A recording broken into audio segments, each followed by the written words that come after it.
I've always loved getting up into the mountains with the hill tribe people. Even before I moved here to live in northern Thailand, I'd had opportunities to do this a couple of times and it just resonated with me. There was an easy connection and it was always so much fun. Initially, I connected with the Lisu people here and actually in China. On this trip to China, we interacted with some Lisu people and were able to help them out. I can't remember what in particular this guy was happy about, but he was certainly pleased that we'd come and that we'd connected and we'd been able to do some work to help his community out as well. And this is quite typical of my experiences with the hill tribe people.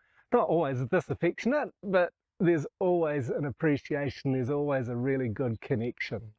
And most of these people living up in the mountains, they're somewhat marginalised, they are usually very poor, but I found that they're usually very happy people, that they're quite content to live with the little that they've got, growing their own food and looking after themselves in similar ways that have probably not changed for centuries, if not millennia. And over the 20 years or so that I've been doing this, that I've been enjoying going into villages, sure, I've noticed changes. Everybody's got a cell phone these days. There's connection to the outside world more and more.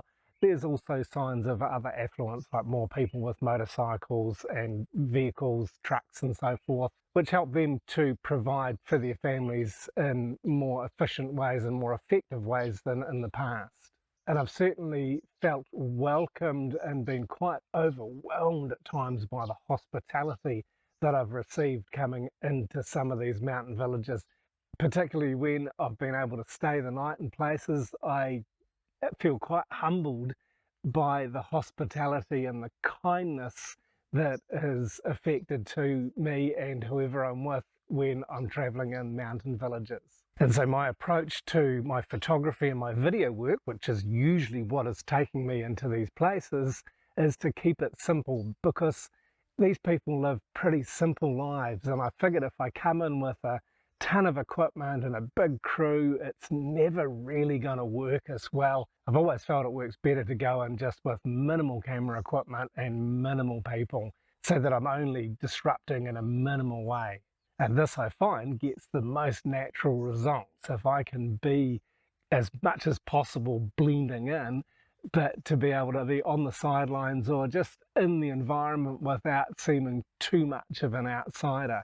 And I particularly love doing this once I develop my outdoor studio, which I'll talk a little bit more about shortly. And using this simple approach to creating videos and taking photographs, I've been able to help a lot of villages and a lot of situations to improve their living standards, improve their lifestyle.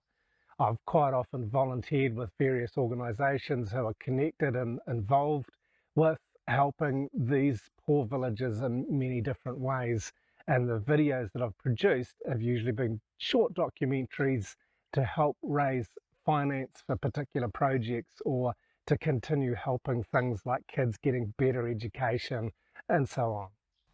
And I have really loved, it's been a real pleasure to be able to use the creative gifting that I've got to help in other ways, to help people who are in need and to help others get that message out to people who are able to contribute and help in different ways. And so without necessarily being totally focused on doing what I do just to earn money, it's been a real pleasure, a real delight to be able to use the giftings that I've got to help people without really any expectation to be just making money from it.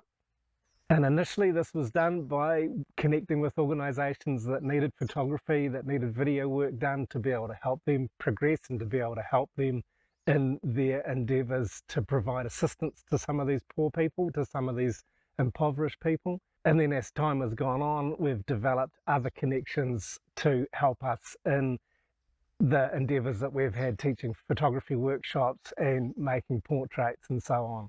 And so initially my work was mainly involved with creating short documentaries, but as I've started to teach photography, it's always amazing to go in with people who are interested to learn more about photographing hill tribe peoples, and to be able to go in and connect them with the people in the villages, the Karen, the Hmong, the Lisu, and the other hill tribe villages that we've connected with.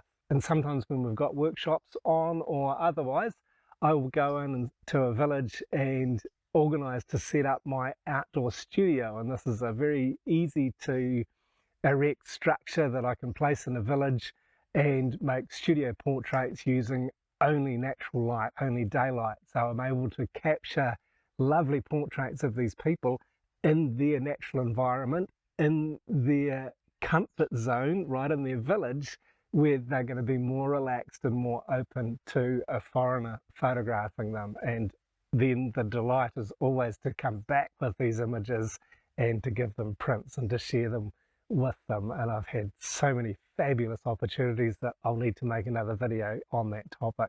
And most of the time, my connections with the hill tribe villages has been through relationship, either people that I've been working with or through friendships and relationships that we built.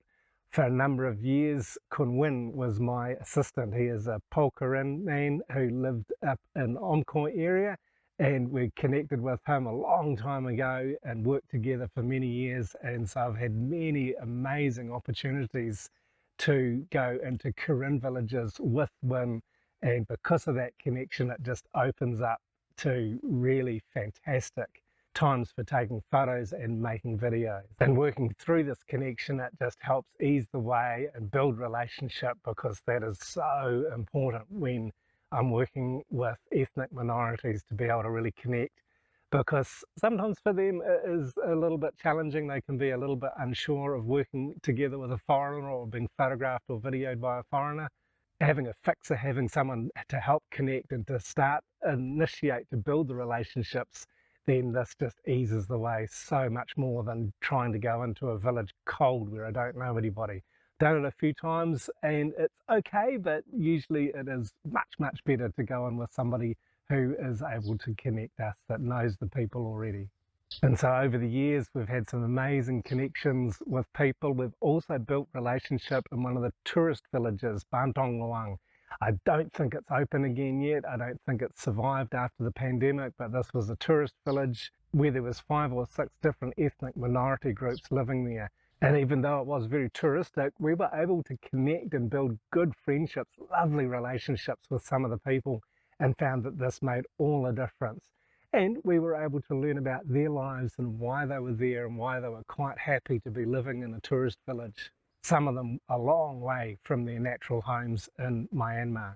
And I was talking to somebody recently about some of these experiences that I've had, and they encouraged me to make some videos. So there's the first one with a little bit of an insight into what it's like going into ethnic minority villages, hill tribe villages in and around Thailand and other countries nearby, and have the most incredible experiences, not just making photos and video, but making friendships and connecting with the people. So I hope you've enjoyed this video. I hope you've enjoyed seeing some of the video clips and some of the photos that I've made over the years. And if you're interested to see more of this, stay tuned, because I'll be building a playlist of videos where I share about more experiences that I've had and more specific experiences that I've had connecting with ethnic minority groups in the north of Thailand and surrounding countries. And while you're here, please check out this video to find out more about what we do here in northern Thailand. Thanks very much for watching.